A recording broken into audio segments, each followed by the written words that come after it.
હરે Krishna. કૃષ્ણાસ cuisine ગુજરાતીમાં regular recipe સાથે આપનું હાર્દિક સ્વાગત કરું છું. ઠાકોરજી માટે જ્યારે આપણે થાળ ધરાવીએ છીએ ત્યારે તેમાં જે મુખ્ય જે છે એ છે શાકભાજી અથવા કઠોળ.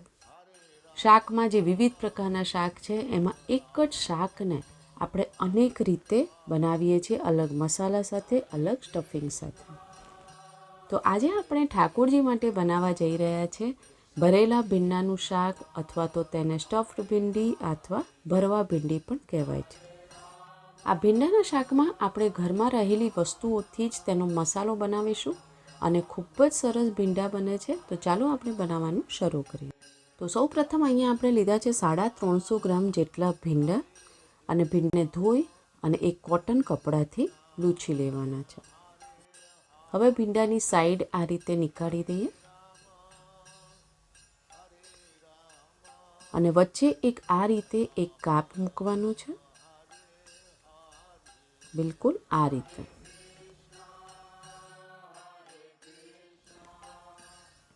હવે બધા જ ભીંડાને આ રીતે આપણે કટ કરી લેવાના છે,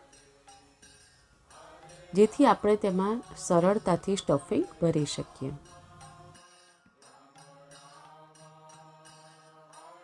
બધા ભીંડા તૈયાર કરી લીધા છે. હવે સ્ટફિંગ બનાવી લઈએ.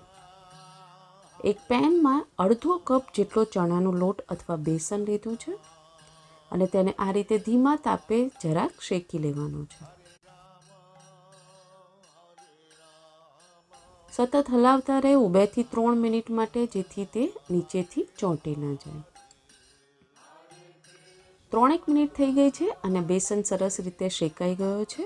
હવે સ્ટવ બંધ કરી અને તેને મિક્સિંગ બાઉલમાં નીકાળી દઈએ. મિક્સિંગ બાઉલમાં લઈ લીધું છે. હવે 1/2 કપ જેટલી શેકેલા સિંગદાણાનો ભૂકો લીધો છે. 1/2 કપ જેટલું જે સૂકું નાળિયેર હોય તેને છીણી લીધું છે. તમે તાજા નાળિયેરનો પણ ઉપયોગ કરી શકો છો.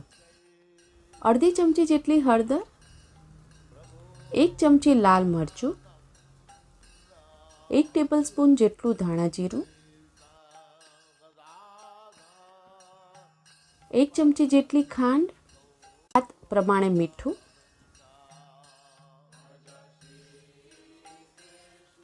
1 ટેબલસ્પૂન તલ, 3 ટેબલસ્પૂન જેટલું તેલ,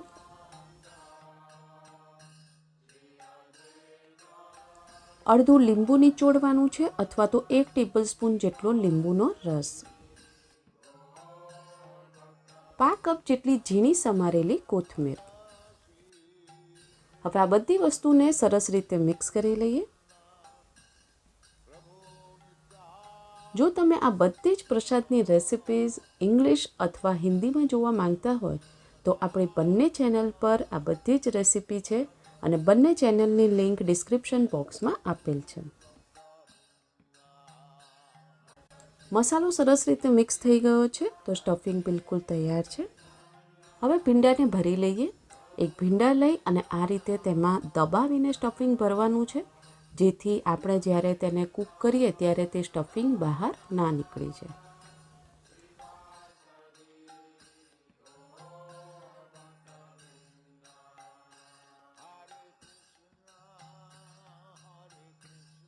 અને આ રીતે બધા જ ભીંડાને ભરી લેવાના છે. આ રેસિપીમાં આપણે જે પણ વસ્તુઓનો ઉપયોગ કર્યો છે તેની યાદી ડિસ્ક્રિપ્શન બોક્સમાં આપેલ છે, ત્યાં તમે ચેક કરી શકો છો.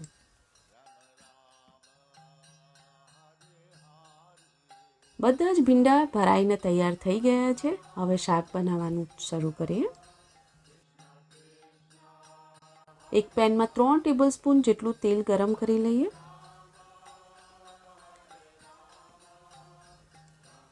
અને આ રીતે તેલ જે છે એ બધી જ જગ્યાએ સ્પ્રેડ કરી લેવાનું છે.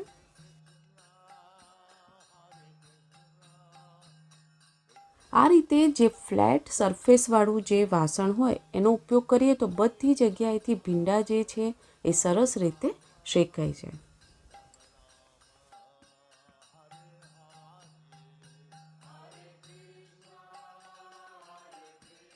હવે ધીમા તાપે જે ક્રિસ્પી અને ચડી જાય ત્યાં સુધી તેને કૂક કરવાના છે.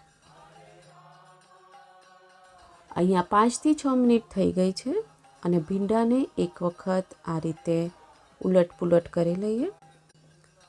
વારંવાર ભીંડાને હલાવવાના નથી, નહીં તો શું થાય છે કે જ્યારે આપણે હલાવીએ બહુ વખત તો સ્ટફિંગ જે છે એ બહાર આવી જશે.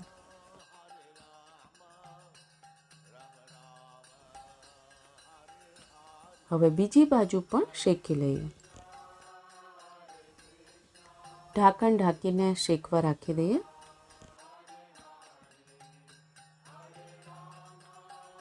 અહીંયા 15 મિનિટ જેવો સમય થઈ ગયો છે.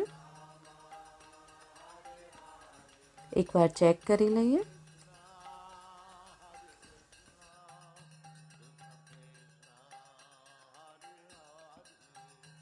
ભીંડા એકદમ ક્રિસ્પી થઈ ગયા છે અને સરસ રીતે શેકાઈ ગયા છે.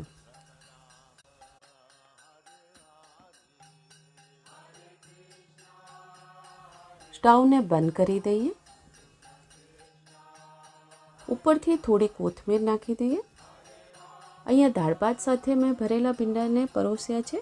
તમે ઈચ્છો તો રોટલી પરાઠા સાથે પણ તેને પરોસી શકો છો. તુલસી પત્ર પધરાવીને ઠાકોરજીને ભોગ અર્પણ કરીએ.